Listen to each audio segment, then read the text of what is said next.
શિવાભાઈ ભુરિયાના નિવેદનને હું વખોડી કાઢું છું સખત શબ્દોમાં.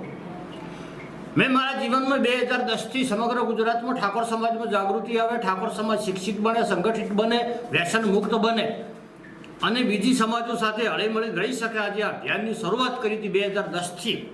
એનું ધીમે ધીમે ગુજરાતમાં પરિણામ મળવા માંડ્યું. શિવાભાઈ ભુરિયાભાઈને યાદ કરવા માગું છું હું કે 2017માં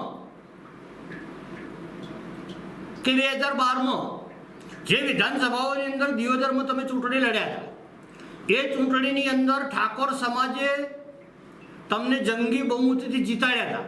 એ સમયે ઠાકોર સમાજે એવો પ્રશ્ન નહોતો કર્યો કે તમે ચૌધરી છો, ચૌધરીને મત ના અપાય. એટલે ખરેખર ગુજરાતની અંદર સમગ્ર ગુજરાતની પ્રજા હળી મળીને રહેશે.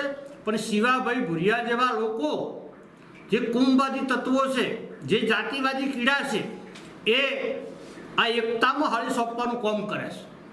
એટલે ગુજરાતની અંદર દરેક સમાજ હળી મળીને રહેશે. લોકો જાતિ ધર્મ જોતા નથી, મતદાન કરે છે, યુગ વ્યક્તિઓને જીતાડે છે.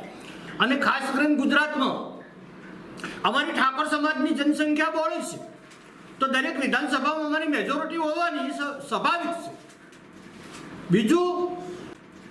બીજું બનાસકાંઠા લોકસભાની અંદર જ્ઞાનીબેન વિજય થયા, તો જ્ઞાનીબેનના વિજયની અંદર સમસ્ત બનાસકાંઠાની અંદર સર્વ સમાજનો સિંહ ફાળો છે.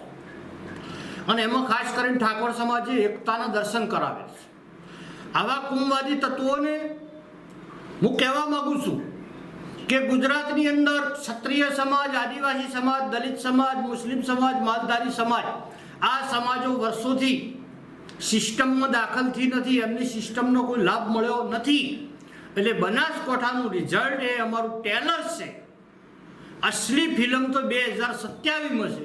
2027ની અંદર ગુજરાતમાં ક્ષત્રિય સમાજ, આદિવાસી સમાજ, દલિત સમાજ, મુસ્લિમ સમાજ, માલધારી સમાજ, આ સર્વ સમાજો તેમજ વિકાસથી વંચિત લોકો અમે ભેગા થઈને ગુજરાતની અંદર 111 વિધાનસભાની સીટો લઈ અને ગુજરાતમાં કદમની સરકાર આવવાની છે.